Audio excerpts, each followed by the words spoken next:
South Africa's plan to kickstart its transition from coal to renewable energy will need 46.5 billion US dollars, three people familiar with the matter have said. And that's more than 5 times the $8.5 billion Western nations have pledged to the project over the next 3 to 5 years. The sources said the investment plan, submitted to donor countries this month, is provisional, and the figures could change ahead of the agreement being signed. Negotiators are racing to complete the deal before the United Nations climate talks next month in Egypt. It is seen as a potential model for other emerging economies to wean themselves off coal with Western support. However, it is not yet clear how the $38 billion hole in the finances could be filled, or how the bill breaks down.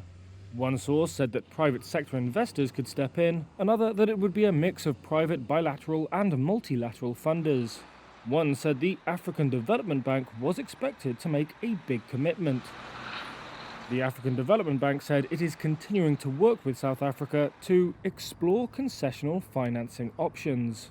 A spokesperson for South Africa's presidency said he could not discuss details of the plan until it is publicly presented. South Africa is the world's 13th biggest carbon emitter, pumping out 452 million metric tons of CO2 in 2020, according to the latest data from the non-profit Global Carbon Atlas. If successful, the transition plan would see Africa's most industrialized nation gradually shut down its polluting and crumbling coal-fired power stations, which have been responsible for repeated power cuts. They would be replaced by solar panels and wind turbines, and at a significantly faster rate than had been planned in partnership with the United States, Britain, France, Germany, and the European Union. South Africa is also seeking to become a hub for so-called green hydrogen and electric vehicle manufacturing, both of which could attract significant private sector investment.